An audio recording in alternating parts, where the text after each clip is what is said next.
ગોંડલના કોલેજ ચોકમાં મારામારીની ઘટના સામે આવી છે। હનુમાન મંદિર સામે યુવકને જાહેરમાં માર મારવામાં આવ્યો। ધોકા પાઇપ વડે 3 ઈસમોને માર મરાયો છે। માતરું છે કે દીકરાને છોડાવવા ગયેલા માતા પિતાને પણ માર મારવામાં આવ્યો। ઘટનામાં યુવકને ઈજા થતા હોસ્પિટલ ખસેડાયો છે। 3 લોકો વિરુદ્ધ પોલીસમાં ફરિયાદ નોંધાઈ છે। સમગ્ર બનાવને લઈને પોલીસે વધુ તપાસ હાથ ધરી છે।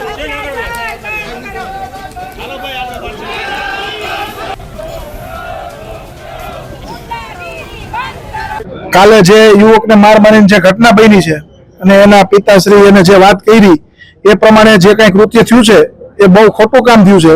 અને આ જે કોઈ ગંભીર આરોપી છે એનું નામ અને વિગત સાથે બધી વિગતો છે એ મામલતદાર કચેરી આપેલ છે। આ આરોપીઓનું કડકમાં કડક કાર્યવાહી થાય અને આનું સરઘસ નીકળે, જાહેરમાં સરભરા થાય, જેથી કરીને કોઈ પણ લુખા તત્વો છે એ આવી રીતના ધોકા લઈને ગામમાં ન રખડે અને કોઈ રીતે આવી રીતના કોઈ હિંમત ન કરે કે જેથી કરીને કોઈ નિર્દોષ યુવાનનો ભોગ ન લેવાય।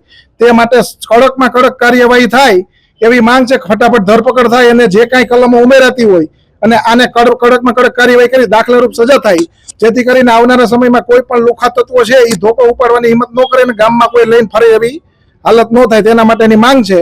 અને એની સંપૂર્ણ તૈયારી કરે અને તંત્રનો સાથ સહકાર આમાં પૂરો મળશે એવી હું આશા રાખું છું। હવે કાલની ઘટના છે। કાલે મને 4 વાગે રાત 4 વાગે મારા છોકરાનો રોતા રોતા ફોન આવ્યો કે પપ્પા મને અહીંયા કોલેજ ચોકમાં મારે હે, મને મારી નાખશે એવો મને મારે હે।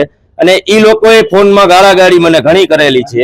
એટલે હું ઘરેથી નીકળો, હું મારી વાઈફ અને મારો ભત્રીજો, અમે 3 જણા ફટાફટ કોલેજ ચોકે હનુમાનજીના મંદિરે ગયા। મારા છોકરાને બહુ મારેલ છે। અમે ત્યાં ગયા તો જાતા વેત સીધા અમને પણ મારવા માંડ્યા। અમે તો સીધું ઈ જ કીધું મારા છોકરાનો વાક ગુનો શું છે, તો કે તારો છોકરો મારા છોકરાને 1 મહિનાથી હેરાન કરે છે।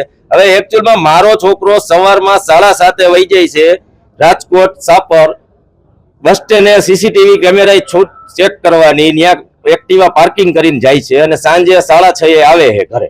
તો એ એને 1 મહિનાથી હેરાન કેવી રીતના કરતો હોય અને બહુ માર મારેલો છે। મને 4-5 ધોકા ફળાકા અને મારી ઘરવાળીને અડધું ખરાબ ગાળો બોલી એને પણ બહુ ખરાબ રીતના ચૂંદડી ખેંચી લીધી, ધક્કો મારીને ઢીકા માટુનો માર માર્યો, એવું બધું કરેલું છે। હા, આજે આવેદન પત્ર આપવામાં એ જ આવ્યું છે કે અમને ન્યાય મળે, ધરપકડ થાય અને જાહેરમાં સરઘસ કાઢે।